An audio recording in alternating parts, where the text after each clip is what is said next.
ఇంకోటి ఆర్జీవి గారి విషయంలో ఏమన్నా అతి చేశారని అనుకోవచ్చా? ఆడెక్కడికో పారిపోయాడు, ఆడ ఏం చేస్తాం కనిపించి మనం వచ్చి ఆడెక్కడ దోకున్నాడు. ఆడు దాక్కోలేదు, నేను బయట ఉన్నానని చెప్తున్నాడు కదా, వీడియోలో అవి పెడుతున్నాడు. ఆడు ఎంత జీవాడు అంటే ఆర్జీవి తప్పు చేశాడు అనుకుంటున్నారా? సోషల్ మీడియా పోస్టులు అంత పట్టించుకోవాల్సిన అవసరం ఉందా? ఆడు తప్పు చేయకపోతే ఆడు ఎందుకు దోకుంటాడు? ఎందుకు కొంప మీదకి వెళ్తాడు దగ్గరికి?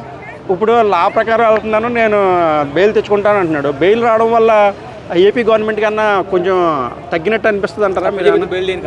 ఆడికి అమ్మాయిలతో వీడియోలు చేయడం, ఆ తొడలు చూపించడం తప్ప లాలో ఆడికి తెలిసి అడిగి రూల్స్ ఏమన్నా అడిగి అంటే సరిగ్గా సరైన సినిమా తీయట్లేదు. ఆడు ఇప్పుడు తీయాడు, ఇప్పుడు తీస్తూ పోవడం. అంటే ఇలా అందరినీ మంచి వాళ్ళుగా మార్చి ప్రయత్నమే ఇది అనుకోవాలంటారా? శుద్ధి చేస్తున్నారా మీరు? మంచి వాళ్ళు ఆంధ్రప్రదేశ్ మొత్తం శుద్ధి అయిపోతుంది. పెడుతున్న కామెంట్స్ ప్రెజెంట్ లాస్ట్ గవర్నమెంట్ పెట్టిన కామెంట్స్ వల్ల చాలా మంది స్ట్రగుల్ అయ్యారు కదా, ఓన్లీ ఆ కామెంట్స్ పెట్టిన వాళ్ళ గురించే మాట్లాడుతున్నారు. అంటే ఇలా కేసులు పెట్టుకుంటూ పోతా అంటే ప్రతి వాళ్ళు అలాంటి ఎంతమంది మేము పెట్టారు అంటే చాలా మంది పోస్టులు పెడుతుంటారు కదా, కామన్ పీపుల్ మాక్సిమం పోస్టులు పెట్టి అమ్మ అక్కలు తిట్టిన వాళ్ళ మీదే కేసులు పెడుతున్నారు. అంతే అంతే.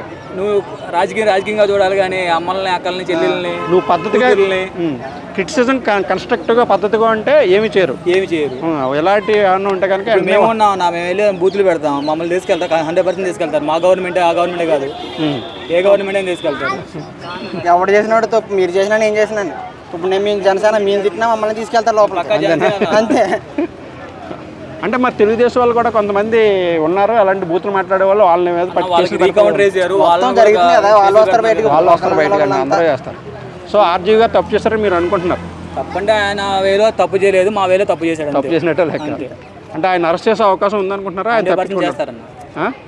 అంటే లా ప్రకారం తప్పించుకునే అవకాశం ఏం లేదనుకుంటున్నారా? లా ప్రకారం ఏం చేస్తారు, బెయిల్ తెచ్చుకుంటారు బయటకి. అంతేనా? అంతకుముందు లేదు. అయినా జైలు అంటే కూడా ఏదో సినిమా థియేటర్కి వెళ్ళి వచ్చినట్టు అయిపోయింది కదా, వెళ్ళడం రావడం అది గొప్ప ఉంది. సో ఆయన అయితే అరెస్ట్ అవ్వడం కన్ఫర్మ్. అది గవర్నమెంట్ చేతిలో ఉంది, గవర్నమెంట్ చేతిలో ఉంది.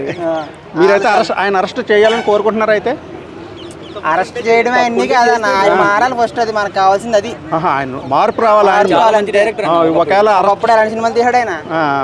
అరెస్ట్ కాకపోయినా మంచిగా మారి మంచిగా ఉంటే వదిలేస్తారు. అంతే అంతే. ఓకే.